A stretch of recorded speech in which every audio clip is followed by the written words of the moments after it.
সুপ্রিয় দর্শক, শেখ হাসিনা দেশ ছাড়ার পর ভারত বাংলাদেশ পরিস্থিতি ক্রমশই জটিল হয়ে পড়ছে। বাংলাদেশকে সাপোর্ট করছে পাকিস্তান এবং চীন। যদিও বাংলাদেশের প্রাক্তন প্রধানমন্ত্রী শেখ হাসিনা পদত্যাগ করার পর তিনি ভারতেই রয়েছেন, এই আবহে বাংলাদেশের একেবারে টালমাটাল পরিস্থিতি। এছাড়াও বাংলাদেশের হিন্দুদের ওপর অকথ্য অত্যাচার এবং চরম নির্যাতন চালানো হচ্ছে। এই নিয়ে ভারতের প্রধানমন্ত্রী নরেন্দ্র মোদী বা কেন্দ্রীয় স্বরাষ্ট্রমন্ত্রী অমিত শাহ কেন কিছু করছে না, অনেকেই প্রশ্ন তুলেছিল। এরপরই বাংলাদেশের তরফ থেকে কলকাতা দখলের হুঁশিয়ারি দেওয়া হয়। তখন মুখ্যমন্ত্রী মমতা ব্যানার্জি পরিষ্কার জানিয়ে দিয়েছিল, কলকাতা দখল করলে ভারতীয় সেনারা চুরি পরে বসে নেই, তারাও কিন্তু বড়সড় পদক্ষেপ নেবে। আর বাংলাদেশের কলকাতা দখলের হুঁশিয়ারি শুনেই কেন্দ্রীয় স্বরাষ্ট্রমন্ত্রী অমিত শাহ হেসেই ভারতীয় সীমান্তে নিরাপত্তা বাড়িয়েছে, নিরাপত্তা আরও জোরদার করেছে। এমনকি ভারতীয় সেনাকে সবসময় প্রস্তুত থাকারও কথা বলেছিল কেন্দ্রীয় স্বরাষ্ট্রমন্ত্রী অমিত শাহ। তবে অ্যাকশন যে এত তাড়াতাড়ি হবে বাংলাদেশের ওপরে, তা হয়তো বাংলাদেশ স্বপ্নেও কল্পনা করতে পারেনি।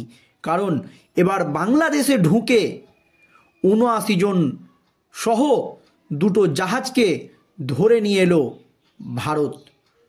ইউনূস বসে বসে দেখল, কিছুই করতে পারল না। ঠিক কী হয়েছে ঘটনা দর্শক দেখুন। একদিকে যখন ভারত বাংলাদেশের সম্পর্ক ক্রমশই জটিল হয়ে পড়ছে, সীমান্তে বাড়ানো হচ্ছে নিরাপত্তা, তখনই জলসীমা অতিক্রম করে এপারে চলে আসা দুটি বাংলাদেশি ট্রলারকে আটক করল ভারতীয় উপকূল বাহিনীর রক্ষীরা।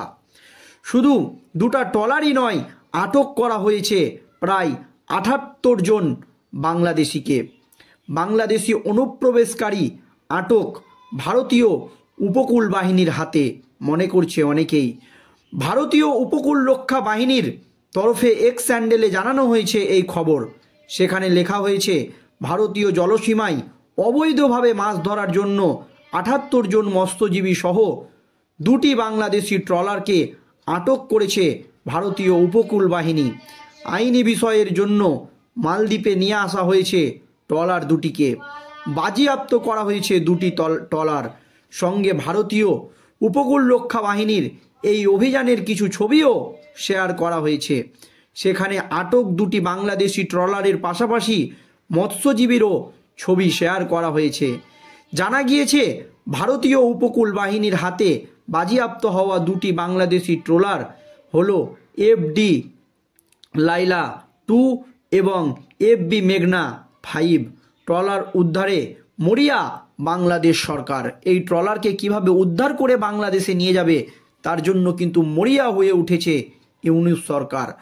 আরও জানা যাচ্ছে, বাংলাদেশের বাজেয়াপ্ত ট্রলার দুটি C&F অ্যাগ্রো লিমিটেড এর মালিকানাধীন।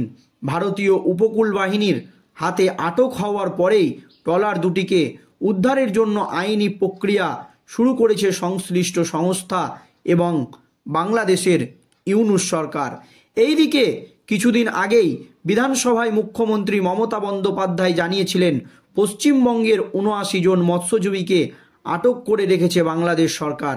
তাদের আইনি সাহায্য দেওয়া হয়েছে বটে, তবে এখনও তাদের মুক্তি দেওয়া হয়নি। এমতো অবস্থায় বাংলাদেশি মৎস্যজীবীরা আটক হতে ভারতীয় মৎস্যজীবীদের কবে ছাড়া হবে, সেই প্রশ্ন উঠতে শুরু করেছে। তবে শত চেষ্টার করার পরেও ইউনূস কিন্তু এখনও এই বাংলাদেশি দুটো ট্রলারকে উদ্ধার করতে পারেনি।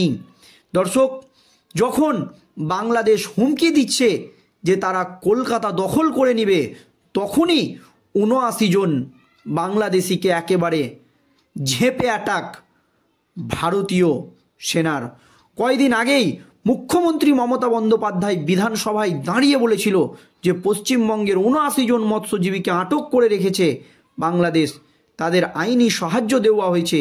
কিন্তু এখনও মুক্তি দেওয়া হয়নি। আর এবার ঠিক সেইভাবেই ভারতীয় কোস্টগার্ড 78 জন বাংলাদেশি সহ 2টা ট্রলারকে আটক করলো বলে সূত্রের খবর। কোস্টগার্ড তাদের অফিসিয়াল সোশ্যাল মিডিয়া পেজে সেই ছবি প্রকাশও করেছে। ইন্ডিয়ান কোস্টগার্ড জানিয়েছে, ভারতীয় জলসীমায় অবৈধভাবে মাছ ধরার অভিযোগে একটি অভিযান চালিয়ে 2টি ট্রলার সহ 78 জন বাংলাদেশিকে আটক করা হয়েছে। ট্রলার 2টি মালদ্বীপের কাছে আনা হয়েছে। FB লাইলা 2 এবং FB মেঘনা 5 নামের 2টি বাংলাদেশি মাছ ধরার ট্রলার আটক হয়েছে।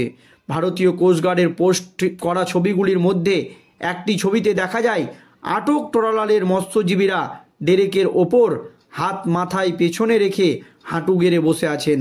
তাদের পেছনে দাঁড়িয়ে রয়েছে ভারতীয় কোস্টগার্ডের সদস্যরা। আরেকটি ছবিতে সাগরে বাংলাদেশের 2টি ট্রলার চলতে দেখা যাচ্ছে। দ্বিতীয় ছবিটি ছিল যেটিতে ট্রলার দুটি আনা হওয়ার দৃশ্য।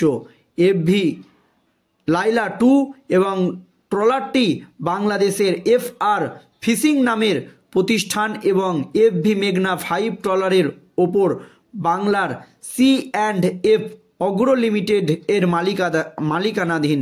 C&অগ্রো লিমিটেডের পরিচালক সুমন সেন বাংলাদেশের সংবাদপত্র প্রথম আলোকে জানিয়েছেন, সোমবার সকালে ট্রলার 2টি বাংলাদেশের সমুদ্র সীমার একটি নটিক্যাল মাইলের মধ্যে মাছ ধরছিল।